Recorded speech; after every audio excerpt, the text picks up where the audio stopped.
कि प्रदेश के अंदर 17% नहीं 40% वोटों पे आपका अधिकार होगा। और वही दूसरी ओर पे युवा टीम को मजबूत करने के लिए साथियों एक निवेदन जरूर करना चाहूंगा। बूथ सबसे जरूरी चीज होती है और उसके ऊपर 18 से 22 साल के ऐसे युवा साथी है जो पहली बार वोट देंगे। आज उनको जोड़ लिया तो ये लिख लेना, जैसे हमारे बुजुर्ग बैठे हैं, ये कोई आज नहीं जुड़े थे। इस इलाके में तो बंसीलाल जी का एक खौफ हुआ करता था, जुड़ता था उस पर मुकदमा दर्ज कर दिया जाता था। पर डॉक्टर अजय सिंह चौटाला जी ने आके झंडा पकड़ा, इस मैदान को सींचा, नए साथियों को हौसला दिया और खासतौर पर उस समय के युवा, और उस समय के युवाओं ने खड़े होकर उस मुहिम में जब साथ दिया तो परिवर्तन नहीं आया भिवानी जिले में। उसको और आगे ले जाने का काम हमें करना है साथियों। कांग्रेसी कल कह रहे थे कि जेजेपी बीजेपी को वोट देने वाले राक्षस हैं। मैं तो हमेशा डॉक्टर अजय सिंह चौटाला जी के मुंह से एक चीज सुनी है कि हमारे कार्यकर्ता, हमारे वोटर तो हमारे लिए हीरे मोती से भी ज्यादा हम मानते हैं। कि कांग्रेसी सोच विचारधारा जरूर ये हो सकती है कि वोटर को राक्षस बना देते। ये पहले क्या करते थे युवा साथी जो प्रचार में उतरे गए, वानर सेना है, उस वानर सेना ने कांग्रेस की लंका में आग लगाई नहीं लगाई। अब दोबारा मौका आ रहा है, साल भी नहीं बचा, पहले तो लोकसभा है और इस लोकसभा के मैदान में अपनी मजबूती दिखाने के लिए साथियों आज से एक एक घर तक जाना शुरू करना पड़ेगा। जिस दिन आपने मैदान में घूमना शुरू कर दिया, एक एक घर में जाना शुरू कर दिया, मैं ये विश्वास दिला सकता हूं जो जीत भिवानी लोकसभा में हमारी 2000 के अंदर हुई थी उससे बड़ी जीत हम यहां पर लाने का काम करें। पर वो मुमकिन जब ही हो पाएगा जब एक एक कार्यकर्ता खुद, हमारे सीनियर साथी अपने आप को डॉक्टर अजय सिंह चौटाला समझकर मैदान में उतारे।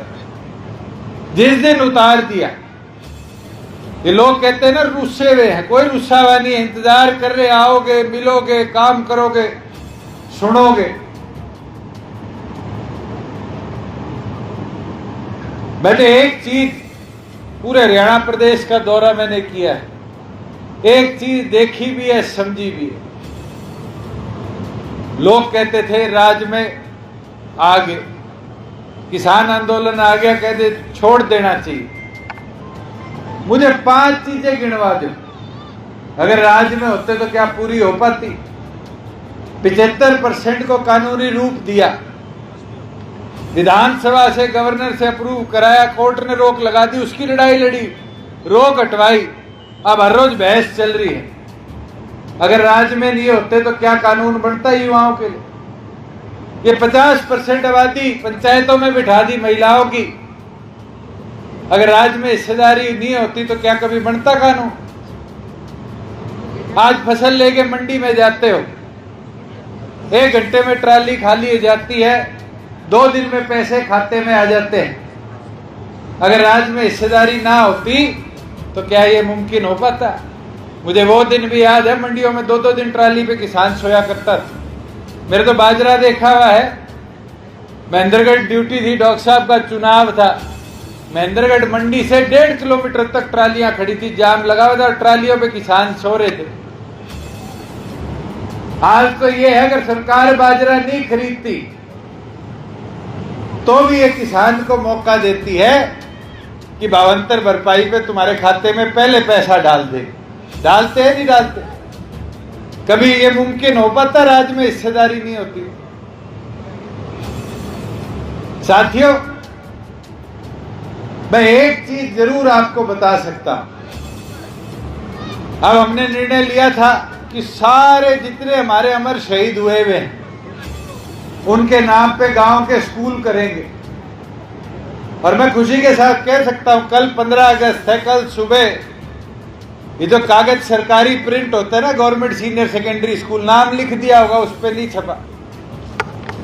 500 से ऊपर स्कूलों का नाम हमारे उन वीर शहीदों के नाम पर इस 15 अगस्त को हम करने वाले हैं। अनेक चीज करी है, मगर एक चीज है, हम प्रचार करना छोड़ गए।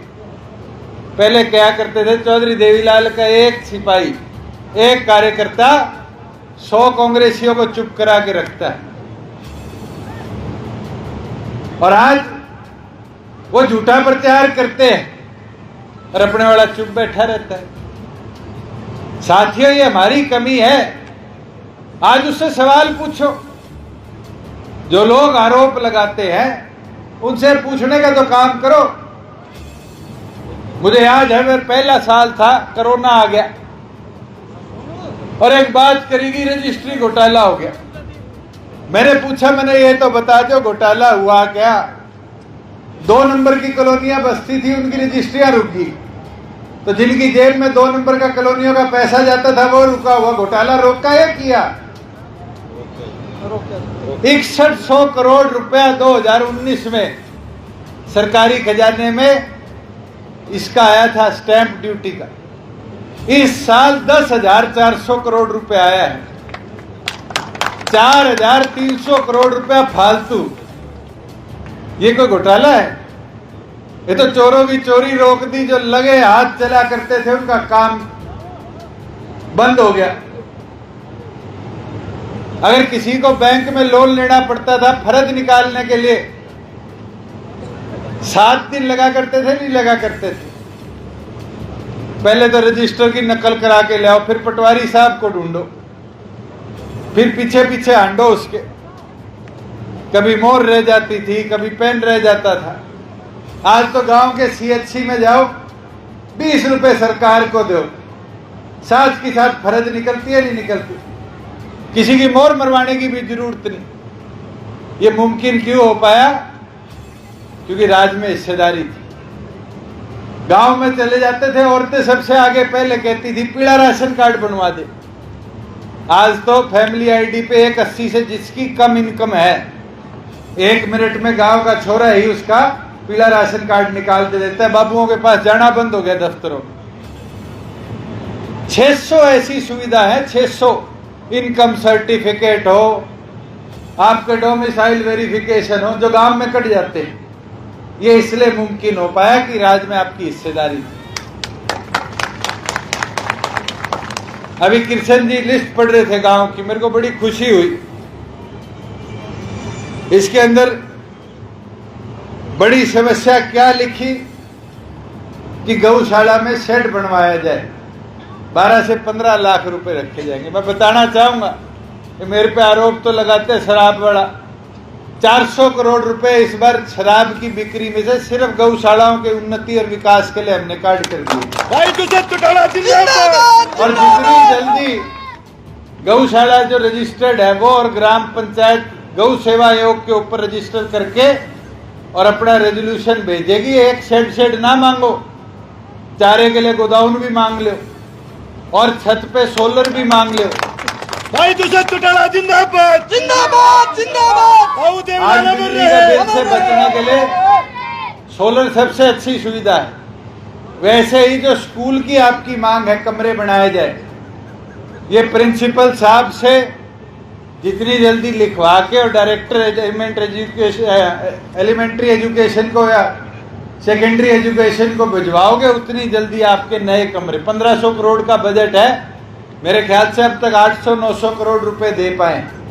जितनी जल्दी रेजोल्यूशन भिजवाओगे उतनी जल्दी नए कमरों का। और साथ में मैंने मेरे हल्के में करवाया है, वही काम करो। जहां हमारे प्रेयर ग्राउंड है उसके लिए भी प्रपोजल बनाओ कि उसके लिए टिन शेड लग जाए और नीचे इंटरलॉकिंग टाइल लग जाए कि बारिश हो तो भी बच्चों को कीचड़ में प्रार्थना ना करनी पड़े। उसके लिए व्यवस्थित ढंग की सुविधा गाँव में। आज तो गांव में जाते मांग होती है कम्युनिटी सेंटर बना दो, और अपने बनवाए हैं, देख के आवास पड़ोस में। इतनी सुविधा होगी कि शहर की तरफ नहीं जाना पड़ता किसी गरीब आदमी को अपने बच्चे का ब्याह करने के लिए। गांव में हमने सुविधा